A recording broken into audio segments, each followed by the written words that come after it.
Bully by Ye. 2 months nearly after its release, and in the spirit of 2, we're back for Pass the Aux Season 2, and to review Ye's 11th or maybe 12th solo album. We'll get into it. Jaden Wyatt, cousins of nearly 19 extraordinary, miserable, exquisitely terrible years.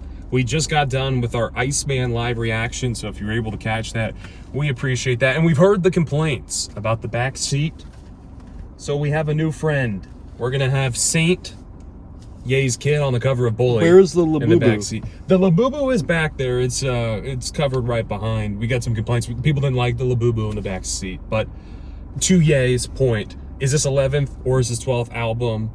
We're gonna get into that. Season 2, we're trying to upgrade a little bit. The live stream's no longer in the car, but we're gonna keep the album reviews and other discussions in the one and only podcast car in the world, a mobile podcast. Never been done before. The history. People are saying that. A lot of smart people are saying that. They've said they've never seen it. So we thought we might as well do it. And on that topic, let's do something else for Ye that's also never been done. Trying to make an album with AI.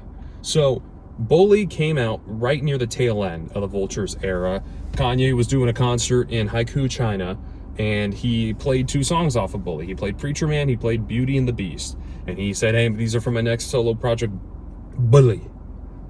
Always have to emphasize it like that. Anyways, he kept going, working on the album. Didn't really hear much. Springtime came around. This is spring of 2025, so about 6 months after release. And Ye had said he was going to drop it a couple times. We heard a release date of July. Then on Twitter, randomly one night, he drops a music video full of like the whole album. And says, this is version 1. The album's AI. I hate AI. Let me know what you want me to fix. I'm going to change it. And it was decent, you know, for being AI. And we all thought of it as a rough draft.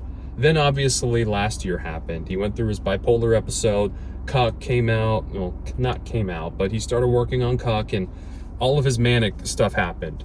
Bully would then get pushed back and actually slightly released in the summer of 2025 as an EP. It would release 2, even though they're all labeled the same thing. We would get Preacher Man, Beauty and the Beast, Damn, Last Breath, and Losing Your Mind, the 5 singles, if you will, for this album. All of them fresh off the batch with AI. So he didn't sing any of the lyrics. He chopped up the samples, and that was that. He kind of went away, clearly, when he went to rehab, which we didn't know, but he went to rehab near the end of the summer. And then we heard more when he apologized, and I think it was November, maybe it was October. He apologized like fall of 2025. And then Bully got announced for a release date in January. I think it got pushed back to February, and then pushed back to March again, March of 2026. So a full year after he had basically released a rough draft of the album. And it was kind of getting a little worrisome. Was he going to release it or not? The reason he ended up doing it was because he had to get the album out in time for the physicals to ship. He had pre-orders that launched in fall of 2024, and Billboard would not count them if he didn't get them out and shipped to people. So he was kind of forced to finally get the album out there. And part of the controversy with that is once it did inevitably release at the tail end of March, the physicals, complete with AI and missing half the songs off the digital version. They don't sound good. They kind of started getting called decorative pieces because of just, you know, they were the lowest quality of music you could get, but they were still being sold. What else are you going to do with it? So eventually the streaming version came out. Some AI on a couple of songs, definitely not as noticeable as the full AI album. And we got more songs, which actually flushed it out a little bit after we had heard it a year ago. And that's kind of where we were at. And now we've had 2 months to sit on it. Over a year to hear some of these songs from their somewhat unfinished state to, I guess, whatever you want to call their finished state now at the end of May 2026.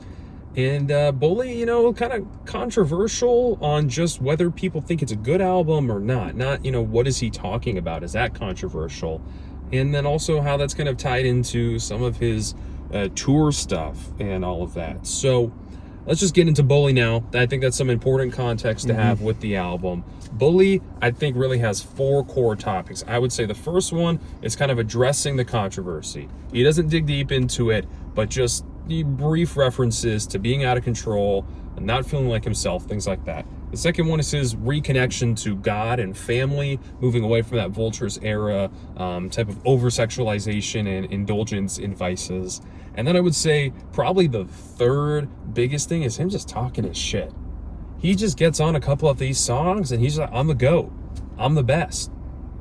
And he might be, because some of these songs, I think they're pretty good.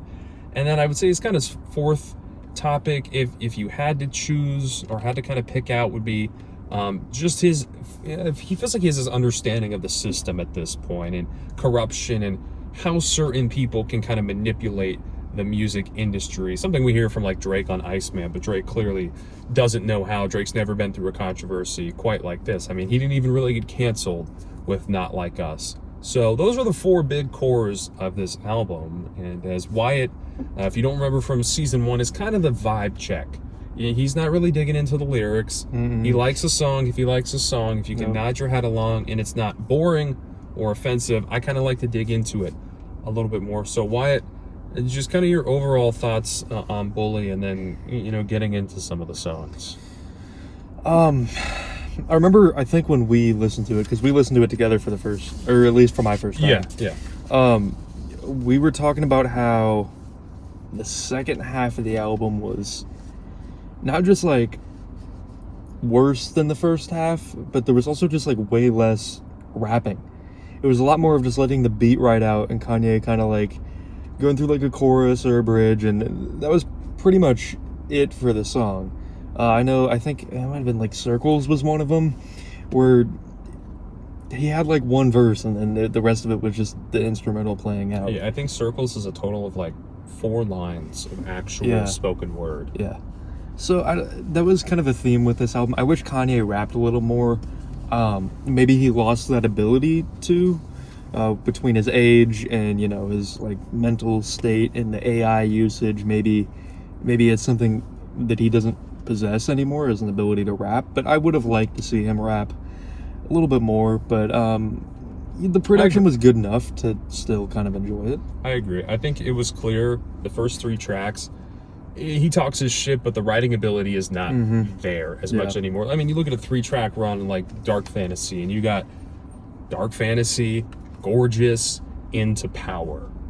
The writing on those 3 songs is infinitely better than this. Even On Sight, Black Skinhead, I'm a God, Ultralight Beam, Father Stretch My Hands Part 1 and 2. I mean, I feel like you could look at most of his albums and be like, yeah, there's stronger writing abilities in it. And I think one thing I felt like I was disappointed by, but in the 2 months, I feel like I've come to accept more, especially once you start to see some of the stuff he's doing out in public and trying to find himself again, is I wanted that Dark Fantasy. You want that comeback album, right? Mm-hmm. But it's not time for that. And I don't think he physically can make the comeback album right now, because I think it's going to take time. And I look at this album as a step in the right direction, a healing moment for him. This album was worked on before the craziest episode of his life, after the craziest episode of his life, during it. Like, it's hard to finish songs when you kind of progress through all these eras. Mm-hmm. We'll get to this on the outro, this one here, because I have an opinion on that. But it's kind of weird when you look at songs and albums and it's like, hey, I've been working on this through so many different things. Do I really agree with what this song says anymore? Do I really feel this? He had already been selling Bowling. Instead of just canceling it, he signed with Gamma, an independent record label, to help with the distribution of all ends of the album. And they certainly are the only reason it came out. I mean, he's notorious for not having the albums come out. Yandhi, the biggest unreleased album of all time. But I think his writing ability has lapsed, and I think it'll take time to rebuild up again, if it ever does. I don't think it will.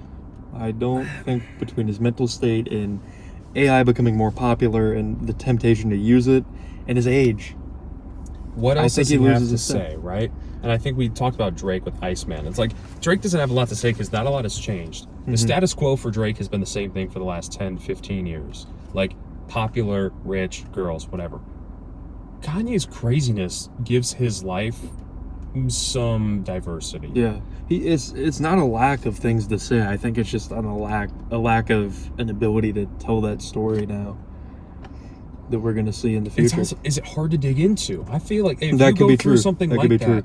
I mean, Cuck was the album of his episode. Like, that is the exploration. Like, that's how he thought. Like, that is, I don't know how you could get more open than an album like Huck, where he's thinking, he releases a song like Cousins. He releases, you know, all of these other wild, just completely far gone songs. You can't really address that without just apologizing like he did, not in a song, and then kind of moving along. At least that's kind of my general thoughts. I thought King was a pretty good opener, though. I mean, he just kind of gets into it, talks his shit, the energy, the bars, the sample, kind of writing into it sometimes. I brought a white queen to the altar. Couldn't happen without Martin Luther the King. I looked on Genius today before this, just making sure I didn't miss anything. I did miss something on King. Obviously, Bianca's white. Talk about bringing that. I learned that in Italian, Bianca means white. Wow. I did learn that. Makes sense, yeah. I did learn that. So I was like, okay. All right, so there is still some underneath the surface stuff within Bully for you to kind of latch on to and feel like there's still some stuff there. You know what I mean? No. I didn't really have a whole lot of notes on King. I never really do with intro or outro tracks, but What was that? To me, they more serve a purpose for the album than they serve a purpose for sound. And like you talked about earlier, I get more into how it sounds and how it hits my ears rather than the deeper meaning behind it. Yeah. Then there's This a Must. Which is him talking his shit again. Got some creative bars. You would think I'm standing outside, I'm going in. I just think that's it's just like, that's a Kanye bar. To me, like, that's a funny bar. Like, it's just, Right. It walks that thin line between being corny like Drake, but also still giving him some swag. And Right. I think that This a Must is a song I didn't like. I will review my biases. I went to both of his concerts in LA a week after the album dropped, and This a Must grew on me. After those, I wasn't a big fan until I went to the concerts, and I kind of heard it more. And I heard it again, and I heard him singing. I'm like, yeah, this is kind of tough. Okay. That's what I was like. Yeah, it kind of grew on me. I'm like, this is kind of tough. It was groovy. I can say that. Jumping out the gym while y'all balling on the lowered rim. Graduation days, I was coming for the glory then. Reference to Graduation, song called The Glory.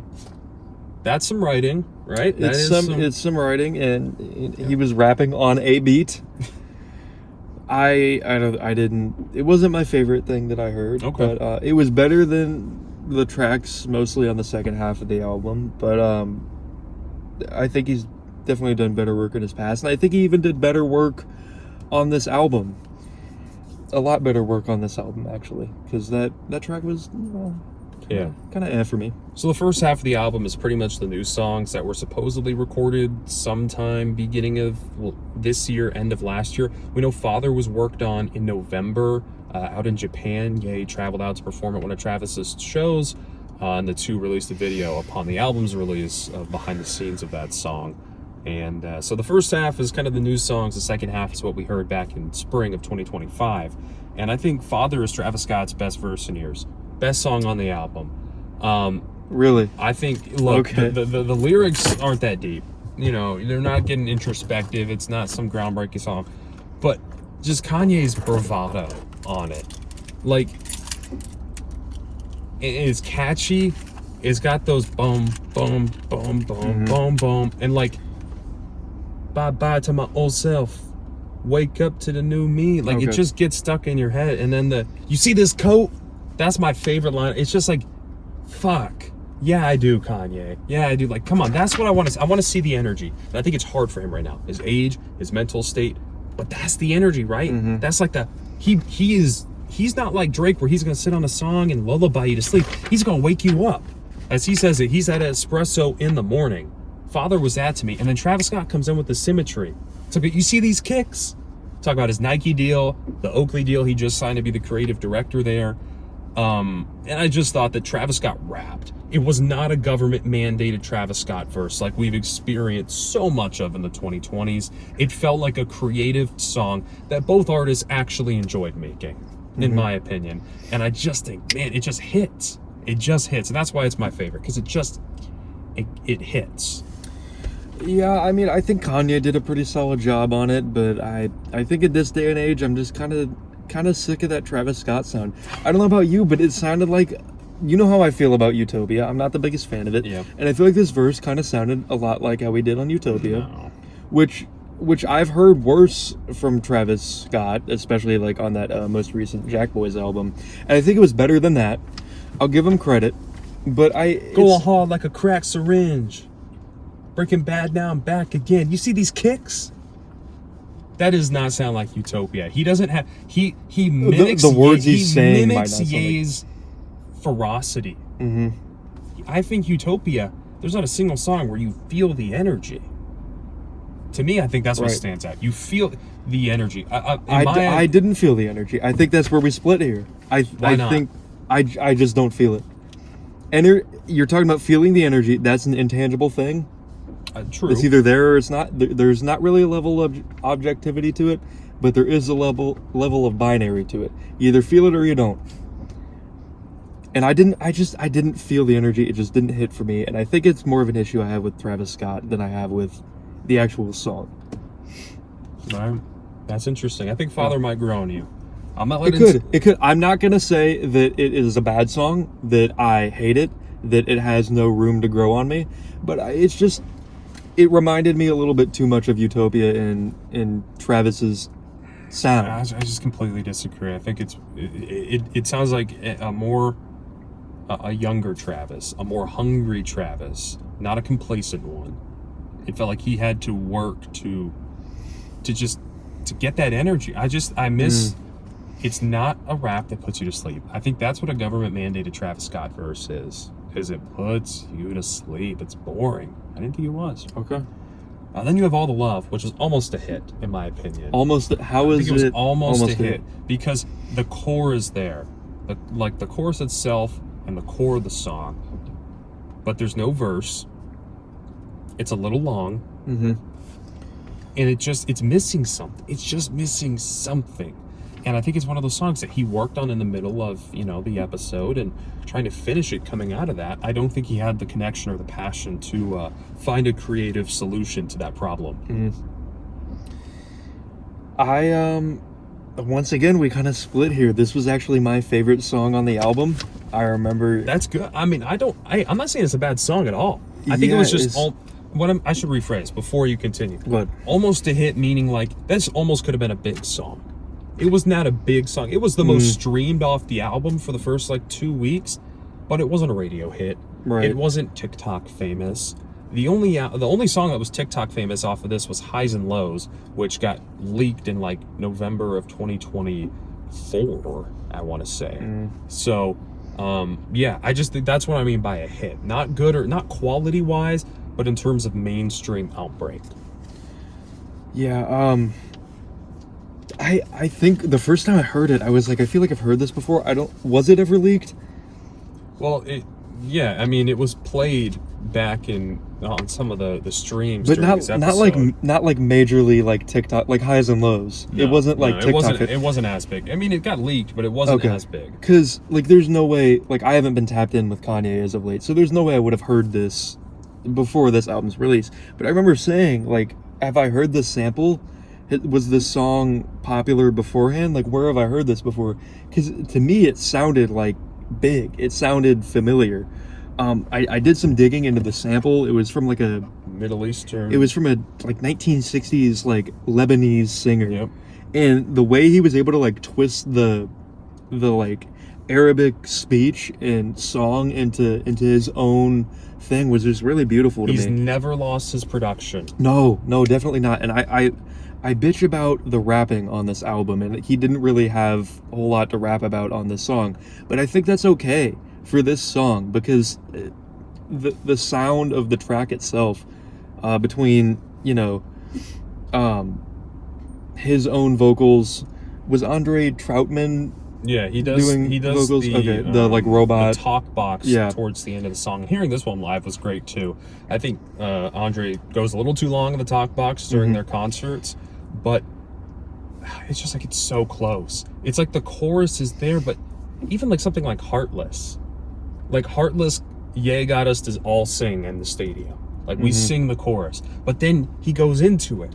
I just feel like it was missing that, even if it's not a traditional rap verse, it's missing what a song like Heartless had, which is something in between the chorus. Yeah, I could see that, but for me, there weren't enough songs on this album that had like a true, like rapping verse. Besides, I guess, the one with Travis. The first three are the rap songs. Right.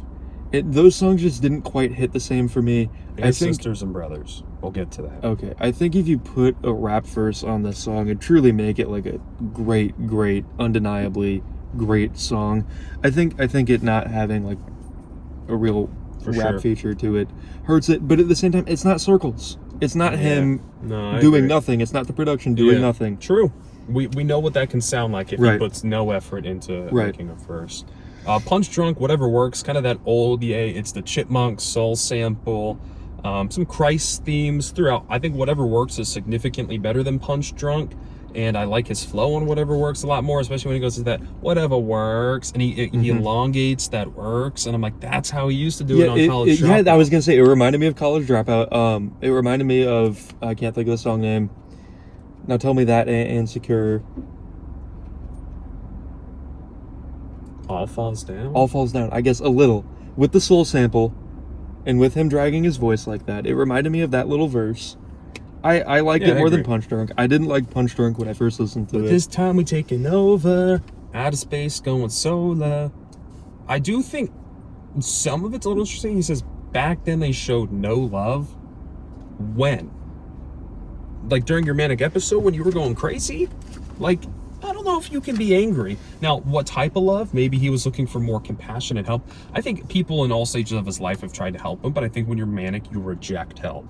And I think he rejected a lot of help. And it took somebody like Bianca, who had understood what he had gone through and had done rehabilitation for her mental issues, for Ye to really trust somebody. Like Kim hadn't done that. And I think the way Kim went about it, it made him distrust the mental health process. And so, we're back. As I was saying, I think Kim made him distrust it. So back then they showed no love. I just don't know if it was the right type of love. So I don't think any of the lines were disingenuous, but I do think some of his opinions on his past actions they're not dismissive. They're not trying to say he was in the right. But he talks about some of his friends like not liking him anymore. I think they have a valid reason. I mean, I know you were struggling, but like, give him some time. It's hard for you, and it's hard for both people involved. It's as simple as that. So. Then Mama's Favorite to me was the only, like, the Circles is but Mama's Favorite is a miss, to me. He just doesn't rap about anything that interesting. I like the Donda sample at the end. If you watch the Genius trilogy on Netflix, that conversation, you get to see it recorded and take place from like 2001 or something, and it's sweet, but we already had Donda, and I think he's made a lot of love letters to his mom, and I think this was by and far the weakest attempt. Yeah, once again, you can't hate the message about Donda, but I actually wrote the same thing. The song was Yeah. And I Nine didn't like Vicious. it. Yeah, So what? Huh? So what? Why would you give... Last month, about a month after the album came out, they added him as a feature. Within 12 hours, he was removed. They were like, we'll give him his little 12 hours of fame. I don't get what Nine Vicious added to this song, specifically this song. Like, why in a message about your mother are you going to add... But he doesn't even really talk about his mom. I mean, the only thing he goes is only child, Mama's favorite. Condition is that I made it and we're back breaking. Bomb on everything. He talks about being the best again. He's talking his shit. And I'm just like, yeah. But what does Nine Vicious add to that? Say what? What do you need this diet young thug for? You know what it is. I don't know if you can admit it deep down. He's Cardi. Say what? He's got like the Cardi ad-libs type shit. And Cardi is like... He just bites everything that Atlanta has put out and he copies it. That's all Nine Vicious is. I hate Nine Vicious so much. That can be a whole separate video. It's just so... Yeah. Why? See what? Then Sisters and Brothers. My notes here just say, it's just hard. The boom, boom, boom, boom, boom. And he just goes. He's talking his shit, and he just goes. My favorite line, I'm feeling more con like Genghis. It's just so, like, it's just... Yeah, it doesn't mean a whole lot in terms of, like, I just think that, like, it's just hard. He raps. My only complaint, I wish there was more. The beat kind of rides it. I think he could have gone for more. I think he could have gotten a second verse in there. But the sample and his rapping, once again, it's just him talking his shit. It's not the most important rap in the world. It's not all falls down. It's not conscious. It's not self-reflective. It's just bars. And it's just good. And that's my opinion on Sisters and Brothers. I don't have anything to add to that. Yeah. Hard. That's all I'm gonna call that one. Then we had the most complete song on Bully, self-titled Bully, kind of encompassing what the idea of this album is. Everybody was kind of like, what does it mean by Bully? Why is Saint on the cover? Saint on the cover is the easiest to explain, and that's when Kanye originally got the idea for Bully. He said was his son got in trouble for kicking a kid at recess. He's like, man, he really is a bully. But then we saw in later texts from Ye that like he explored more of the idea of a bully. It's like sometimes you're the bully. Sometimes the system's the bully. Sometimes Wyatt's the bully to me. Sometimes I bully him. Like, in different stages in your life, you're the bully to something or someone. And so in Bully, he kind of talks about the system bullying him. Or he will have a reaction to something that he believes he was wronged in. And his reaction is the issue, not, what's causing it. And that's just him describing kind of the central tenet of the name of the album that's really only explored on a couple of songs. Like I said, it's that fourth pillar is feeling like the system's against him. And the sample's great. You got the laugh from The Simpsons to start it off, and then you got this just like eerie, like, I don't know what to describe. It's just an eerie vibe, and he's got it feels so complete to me. It feels like a fully complete song with good bars, crazy sample. He didn't choke on this one. When he released it on the music video, I liked it, but there was potential for him to ruin a lot of songs from that first version, which he's done in the past. This is one of the only times where I felt like he actually improved a song with a little bit more time. My only gripe about it is that I feel like the CeeLo Green. Do you know the story behind that? I do not, but I felt like it's less memorable. Sure, go ahead. So CeeLo Green was accused of, I think, I don't want to misspeak. It was either sexual assault or rape against this girl. And I went to court, and I'm pretty sure he got off. Like, they said he wasn't guilty. I don't know enough about the case to know, like, was that, the wrong decision made by the jury?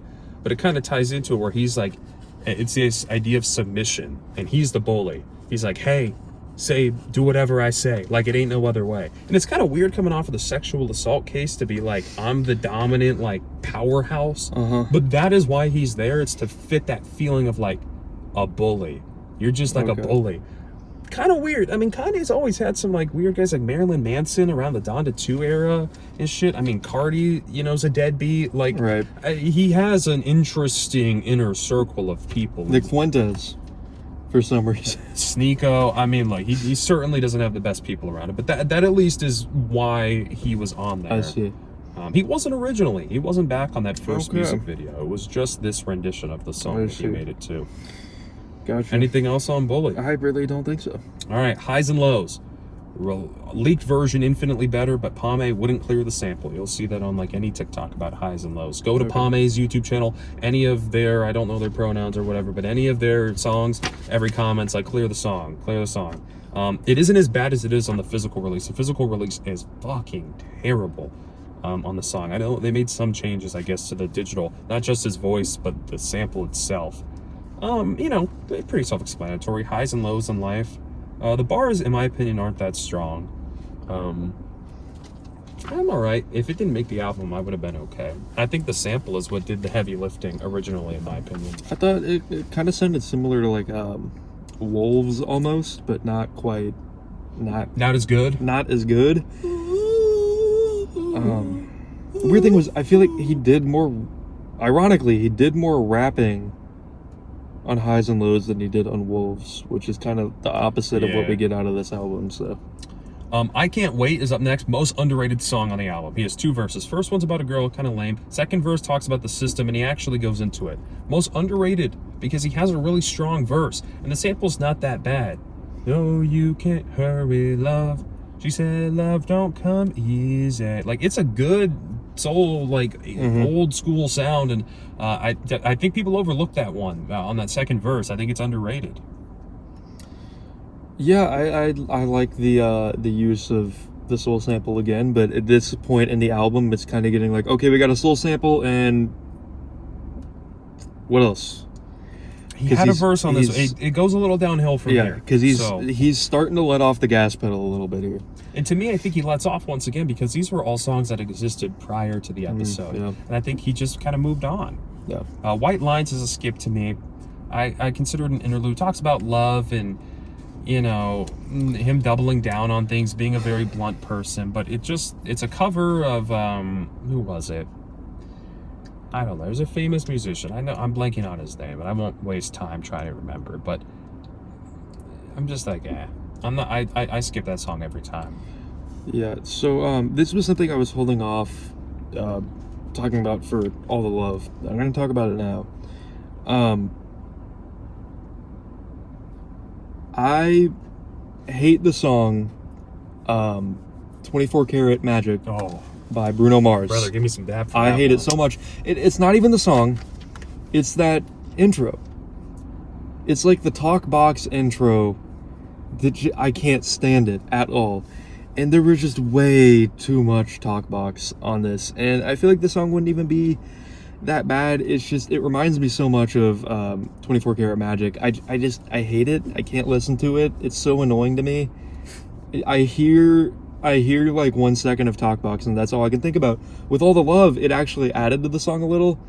Here, it really just took away from it. Well, it gets worse. Circles was not finished. Terrible. We kind of briefly alluded to it. It just has the sample goes circles, circles, and that's all you get from the song.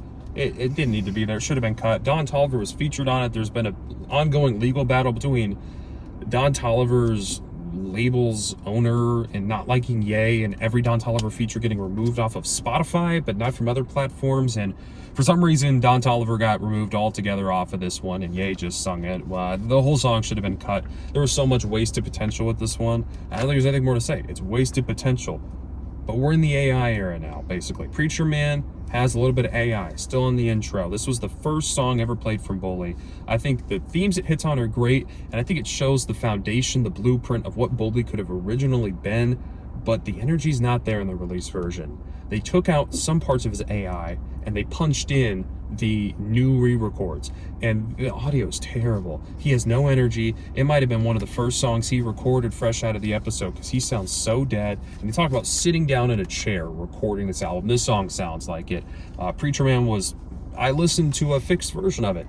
I listened to a version that is, I don't know if it's AI or not, but I found it on YouTube and it's significantly better. I don't know if they fixed the vocals or what. I can't listen to it on release. Sounds so terrible. And the same thing kind of continues for the next one, Beauty and the Beast. The two original songs that were previewed all the way back in Haiku 2024. I think they both have a decent sample, but they could have benefited from a feature and some better re-records, in my opinion. Yeah, the audio for me on Beauty and the Beast was like piercing. Because the beat wasn't even bad, but like, I don't know what instrument it was, but like the beat would come up and my ear would like collapse in. It was just so loud. I don't know if it was the mixing or the beat itself or what. I didn't like the sound of it whatsoever. Yeah. Last Breath is going to the Super Bowl, is what Ye had to say while making Last Breath during his Manic episode, saying he was going to pay his way to performing at the Super Bowl, which obviously is never going to happen. Whether he pays or not, the NFL will never let that man in front of the center of the country, and rightfully so. I actually don't disagree on that one. It's a love song with Peso Pluma, primarily in Spanish, originally finished with AI because, he doesn't speak Spanish. Yep. But he just kind of imitates it. You know what I mean? Like, he doesn't speak Spanish, but he just learned how to say what he needed to say. And Peso Pluma's voice kind of nagged me at first. Man, it's grown on me. That song makes me want to it makes me want to dance, and I get what Kanye was going for with it's going to the Super Bowl. That one makes me want to groove. It's different, and I like it for that. Yeah, Peso Pluma's appearance kind of pisses me off. Oh. I think we went over this before. Because he's ugly or something? Yeah. Yeah, it makes it hard to enjoy his songs. But I don't hate his voice. I remember when we were listening to it, you didn't like his voice. No, and I was I really didn't. I don't like how he looks, but his voice is okay. It's the weird mullet he's got going on, which is rich coming from me. But It's something about the mullet and facial hair combo. I agree. I think though it's grown on me. It's not that deep of a song. It's just talking about like love and mommy, come kiss me and hold me, over and over again. But they say it in Spanish and English, switching off enough that it doesn't get too repetitive. Since unless you speak both languages, you're not going to understand half the song. Which leads us to the outro. This one here, considered a grail in the unreleased Ye community. Originally worked on with James Blake during the war sessions, and we heard this leaked, and everybody wanted it released, and it had this beautiful, like, slow, melodic sample. James Blake singing. He's nowhere to be seen on the final version. They've got guitars. They've kind of changed it up, and very controversial from people who heard the leaks because they feel like he butchered it. The opposite of what happened to the song Bully. It talks about rebirth, being reborn through Christ and all this stuff, and in an interesting way. You wouldn't know if it's a gospel song by like the sound, the sonics of it. I think it's a good outro. I think it encompasses where he's at in his life, and I think it, it kind of ties it all off with a nice bow. My one thing I will say, and I alluded to this at the beginning of the episode, if you are making a song about rebirth and all this stuff from fall of 2022, going through all this stuff and then reusing it in spring 2026, bear in mind he never released it, but still it wasn't new. Does that feel disingenuous a little bit? Or are artists who make a song, should they be allowed to reuse it in a new stage of their life? Or does that change the feelings behind it? I think it should, because as long as you're not pretending it's something new, I think you can kind of use it as a time capsule to like reopen the past and use it to compare and contrast. Do you think he was trying to reskin this as? I think people wanted it released. Rather than, no, I think people wanted it released. I think it fit what he was feeling once again, and I think that was a decision. But I do find it interesting, like it. You already felt this way, and look what happened in the 4 years between when you made this song and when you released it. If you were saying you were reborn in 2022 and then started on all the anti-Semitic stuff, I don't know if you really were. So was it really, we've had this discussion before with like Kids See Ghosts, him and Cudi fighting constantly, and even the song Reborn talking about does it hit the same anymore? I don't know. I think this one here is an interesting song. I don't think they butchered it. I think the release version is better, and I do kind of like it as an outro. So for me, overall, I would give the album, it's not a classic Ye album. It's not. But like I said, a step in the right direction. There is not one song on here that is a classic. I think every Ye album prior to this, every single one except maybe Jesus is King, has a classic song. There's just like, that's the song of the album. I don't think this one has one. I think All the Love, like I said, it was close, but it's just missing what it needed. And so for me, I'd give this album an 8 out of 10. I still rank it very high. I think it's a really enjoyable listen. I'll move it down to a 7, actually. Okay. I do think that back half, the back 9, is a little bit slow, and I think the reason I gave it an 8 originally is just because I skipped through that back half, and I enjoy what I listened to a lot. So I'd give it a 7. I think the second half could be stronger. And before you give your final rating, I'll tee you up with this. The idea of a deluxe. Gamma announced the weekend that it released that there was going to be a Bully Deluxe, Gamma being his new independent record label. And then there were tweets from all these insider accounts within the Ye community saying, actually, there's not. But there are going to be updates. Or 2 months later, and there's been no updates. None of the songs have been updated at all. The AI on Preacher Man hasn't been finished. Some people think there's still AI on All the Love. That's been debated, even by the producer who worked on All the Love. He's not 100% sure whether there is or isn't. But we saw, after the concert, Lauryn Hill went and recorded over one of the Bully songs with him. Where's Her Verse? One of his listening parties, he played another Don Toliver song. We've heard that there's updates and other things being added to this album, but we haven't seen it yet. My biggest critique is there should have been more features. If Kanye is only going to be able to write one verse a song, plug in a feature. Get that second one. I'm not saying you need to do it on every song, but there's a demo, a reference of Consequence rapping over Beauty and the Beast. Why not put that on Beauty and the Beast? Why not have that verse to just flesh it out? We talk about 3 albums of Drake are so boring with so few features. You get bored. You get bored listening to me. That's why I have him.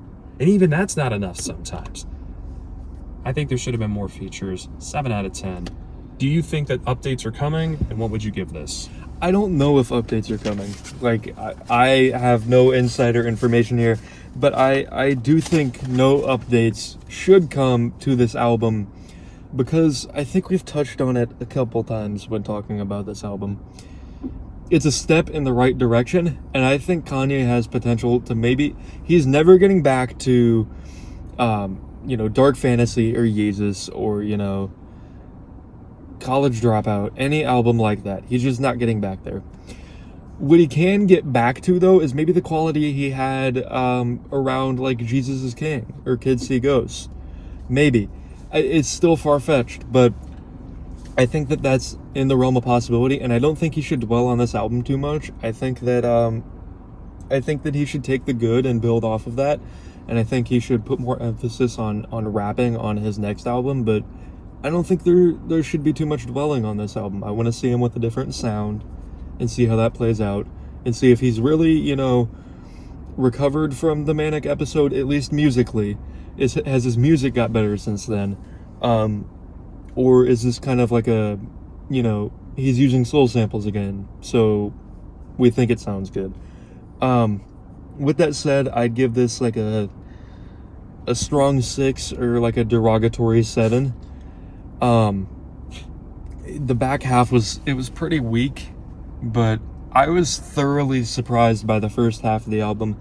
I was kind of expecting another like Donda 2, and it was better. It was more finished than that. Yeah, it was I think more on par with it was closer to Donda than it was Donda 2. I'll put it like that. I was pretty happy with the first half of the album. The second half of the album, I think he could have... It's a small fix. I think he just needed to rap a little bit more. Yeah. And I don't see that. I don't think that he should be dwelling on that. I think he should just make that slight little adjustment in his next album. And I think he could be in a pretty solid position for his career again. I agree. I think moving on from Bully was something I'm surprised it ever came out. The fact that we have a physical copy of an album that he worked on, an album in between, the worst album of his life, the worst time of his life, and I can physically hold this, albeit with the AI track list, but I can hold this and it be an official pressing. I think it's good that we got it, but I think it's better for him to move on and not be stuck in this Bully sound for any longer. We've heard rumors of him and a Travis Scott album, a collab album coming out. I think that has potential. I know you don't like Travis, but I think it has potential. So if that comes out this summer, we'll return. But this has been our second episode, technically, of Past the Aux Season 2. If you want to watch us be miserable, go check out our Iceman live reaction.